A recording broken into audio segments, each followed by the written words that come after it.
யாத்திராகமம் அதிகாரம் 4 வசனம் 1.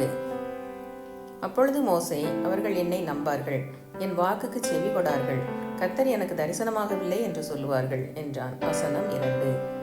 கர்த்தர் அவனை நோக்கி, உன் கையில் இருக்கிறது என்ன என்றார். ஒரு கோல் என்றான். வசனம் 3. அதை தரையிலே போடு என்றார். அவன் அதை தரையிலே போட்டபோது அது சர்ப்பம் ஆயிற்று. மோசே அதற்கு விலகி ஓடினான். வசனம் 4. அப்பொழுது கர்த்தர் மோசேயை நோக்கி, உன் கையை நீட்டி அதன் வாலை பிடி என்றார். அவன் தன் கையை நீட்டி அதை பிடித்தபோது அது அவன் கையிலே கோலாயிற்று. வசனம் 5. ஆபிரகாமின் தேவனும் ஈசாக்கின் தேவனும் யாக்கோபின் தேவனுமாயிருக்கிற தங்கள் பிதாக்களுடைய தேவனாகிய கர்த்தர் உனக்கு தரிசனமானதை அவர்கள் நம்புவதற்கு இதுவே அடையாளம் என்றார். வசனம் 6. மேலும் கர்த்தர் அவனை நோக்கி, உன் கையை உன் மடியிலே போடு என்றார்.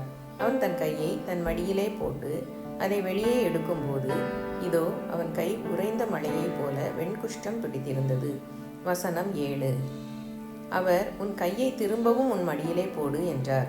அவன் தன் கையை திரும்ப தன் மடியிலே போட்டு தன் மடியிலிருந்து அதை வெளியே எடுத்தபோது அது திரும்ப அவனுடைய மற்ற சதையை போலாயிற்று. வசனம் 8. அப்பொழுது அவர், முந்தின அடையாளத்தை அவர்கள் கண்டு உன்னை நம்பாமலும் உனக்கு செவி கொடாமலும் போனால் பிந்தின அடையாளத்தை கண்டு நம்புவார்கள். வசனம் 9. இவ்விரண்டு அடையாளங்களையும் அவர்கள் நம்பாமலும் உன் வாக்குக்கு செவி கொடாமலும் இருப்பார்களானால் அப்பொழுது நீ நதியின் தண்ணீரை மொண்டு நிலத்தில் ஊற்றுவாயாக.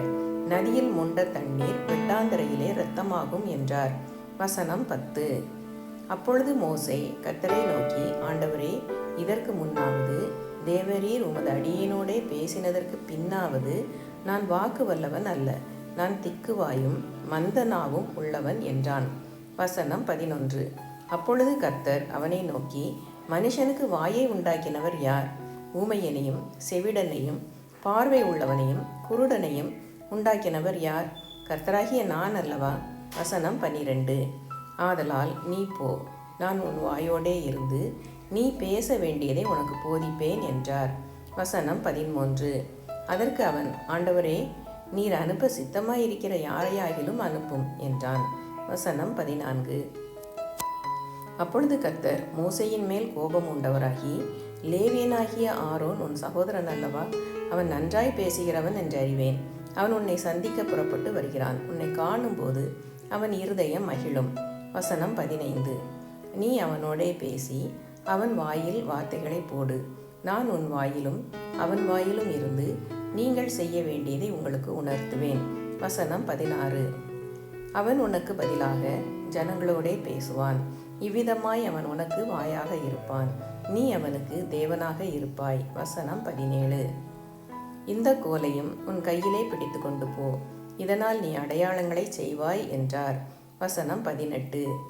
மோசே தன் மாமனாகிய எத்திரோவின் இடத்துக்கு வந்து, நான் எகிப்தில் இருக்கிற என் சகோதரரிடத்துக்கு திரும்ப போய் அவர்கள் இன்னும் உயிரோடு இருக்கிறார்களா என்று பார்க்கும்படி புறப்பட்டு போக உத்தரவு தர வேண்டும் என்றான். அப்பொழுது எத்திரோ மோசேயை நோக்கி, சுகமாய் போய் வாரும் என்றான். வசனம் 19.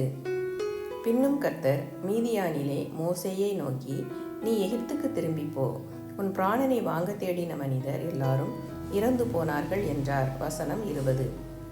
அப்பொழுது மோசே தன் மனைவியையும் தன் பிள்ளைகளையும் கழுதையின் மேல் ஏற்றிக்கொண்டு எகிப்து தேசத்துக்கு திரும்பினான்.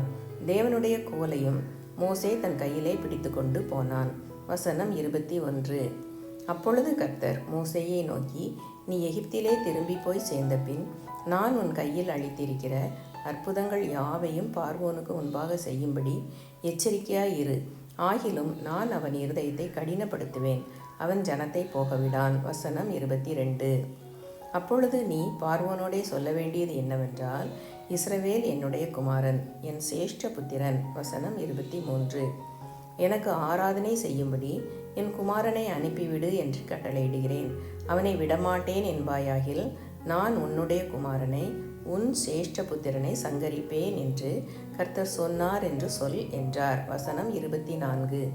வழியிலே தங்குமிடத்தில் கர்த்தர் அவனுக்கு எதிர்பட்டு அவனை கொல்ல பார்த்தார். வசனம் 25.